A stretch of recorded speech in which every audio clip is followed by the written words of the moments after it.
الحمد لله على نوامي بركاته وسوابغ هباته. بلغنا شهر رمضان وحبانا بفضله وخيراته، وأشهد أن لا إله إلا الله وحده لا شريك له، شهادة نرجو بها الفوز بدار كرامته ونعيم جناته.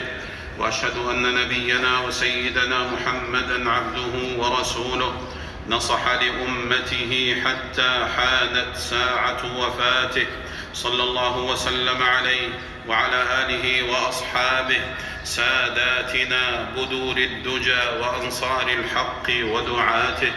أما بعد، فيا أيها المسلمون، اتقوا الله وتزودوا للانتقال قبل الارتحال. يا أيها الذين آمنوا اتقوا الله حق تقاته ولا تموتن إلا وأنتم مسلمون. أيها المسلمون، أتاكم شهر المرابح بظلاله ونواله وجماله وجلاله، زائر زاهر وشهر عاطر، فضله ظاهر بالخيرات زاخر. فاحمدوا الله على أن بلغكم، واشكروه على أن أخركم إليه ومكنكم. فكم طامع بلوغ هذا الشهر وما بلغه، وكم مؤمل إدراكه وما أدركه. أيها المسلمون، هل هلال رمضان، وكم حبيب لنا فقدناه، وكم قريب لنا أضجعناه، وكم عزيز علينا دفناه. فاعتبروا برحيل الإخوان والخلان، فرحيلهم موعظة وعبرة ونذير. فالبدار البدار قبل أن لا توبة تنال، ولا عثرة تقال، ولا يفدى أحد بمال. وأروا الله في شهركم خيرا من أنفسكم، فبالجد فاز من فاز، وبالعزم جاز من جاز. وكان رسول الله صلى الله عليه وسلم يجتهد في رمضان ما لا يجتهد في. أيها المسلمون، هذا شهر القبول والسعود، هذا شهر العتق والجود، هذا إبان التراقي والصعود، هذا أوان الجد إن كنت مجدا، هذا زمان التعبد إن كنت مستعدا، هذا نسيم القبول هب، هذا سيل الخير صب، هذا الشيطان تب، هذا باب الخير مفتوح لمن أحد. عن أبي هريرة رضي الله عنه أن رسول الله صلى الله عليه وسلم قال: إذا جاء رمضان فتحت أبواب الجنة وغلقت أبواب النار وصفدت الشياطين. متفق عليه. وعنه رضي الله عنه قال: قال رسول الله صلى الله عليه وسلم: إذا كانت أول ليلة من رمضان صفدت الشياطين ومردت الجن، وغلقت أبواب النار فلم يفتح منها باب، وفتحت أبواب الجنة فلم يغلق منها باب، ونادى مناد: يا باغي الخير أقبل، ويا باغي الشر أقصد، ولله عتقاء من النار، وذلك في كل ليلة. أخرجه ابن ماجه.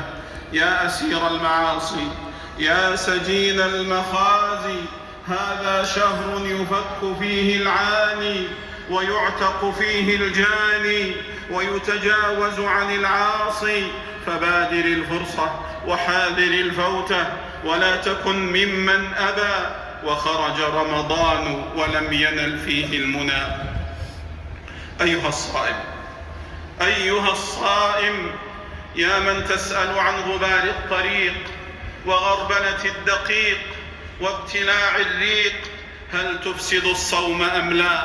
يا من تحترز عن هذه الأمور اليسيرة وتفرط في الأمور الجليلة، احترز من كبائر الفواحش والآثام، احترز من أكل مال أخيك المسلم وفري عرضه وغشه وظلمه وخديعته والاحتيال عليه. وهل صام من امتنع عن الأكل والشرب في نهار رمضان ولم يمتنع عن إهمال أولاده وتركهم عند مطلقته بلا إحسان ولا شفقة ولا سؤال ولا نفقة؟ وهل صامت من حرمت أولادها رؤية والدهم مطلقها وزيارته وشجعتهم على العقوق والفسوق؟ وهل صام من حرم أولاده رؤية أمهم مطلقته التي لا هناء لحياتهم إلا بشم ريحها وعبيرها ورؤية وجهها والاستدفاء بحنانها؟ وهل صام من هجر زوجته وتركها مظلومة معلقة لا هي زوجة ولا مطلقة؟ وهل صام من عق والديه وهجرهما وتعالى عليهما وضجر من خدمتهما؟ إن سئل بخل، وإن عوتب جهل، وإن رجي خيب، وإن طلب تغيب، لا يجيب إلا عنفا، ولا يعطي إلا خوفا، ولا يعرف إلا سوفا. وهل صام من نام عن الفريضة وأخرج الصلاة عن وقتها ولم يصلي الظهر والعصر إلا بعد خروج أوانها وزمانها واعتاد ذلك في أيام رمضان كلها؟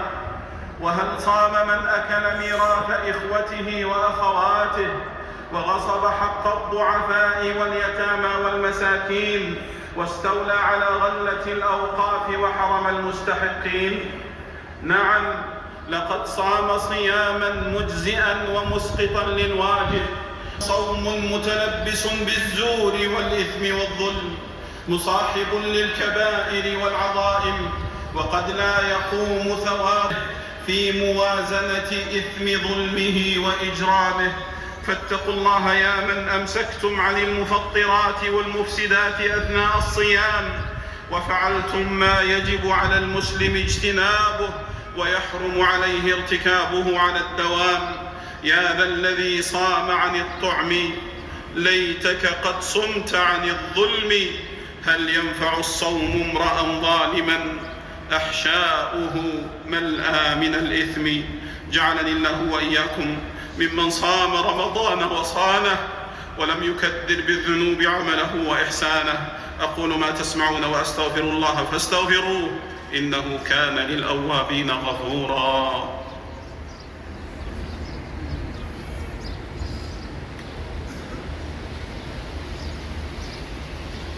الحمد لله آوى من إلى لطفه أوى، وأشهد أن لا إله إلا الله وحده لا شريك له، داوى بإمعامه من يئس من أسقامه الدواء، وأشهد أن نبينا وسيدنا محمدًا عبده ورسوله، من اتبعه كان على الهدى ومن عصاه كان في الغواية والردى، صلى الله عليه وعلى آله وأصحابه صلاة تبقى وسلاما يترى.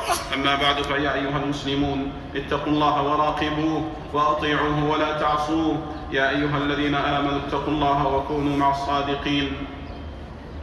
يا مطلق النواظر في محرمات المنظور، يا مطلق النواظر في محرمات المنظور، ها أنتم في خير الشهور، فحذار من انتهاك حرمته وتدنيس شرفه وانتقاص مكانته.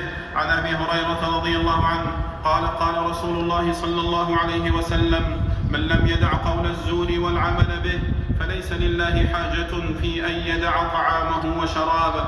وعن جابر بن عبد الله الأنصاري رضي الله عنه قال: إذا صمت فليصم سمعك وبصرك ولسانك عن الكذب والمحارم، ودع أذى الخادم، وليكن عليك وقار وسكينة يوم صيامك، ولا تجعل يوم فطرك وصومك سواء. وعن أبي هريرة رضي الله عنه قال: قال رسول الله صلى الله عليه وسلم: رب صائم حظه من صيامه الجوع والعطش، ورب قائم حظه من قيامه السهر.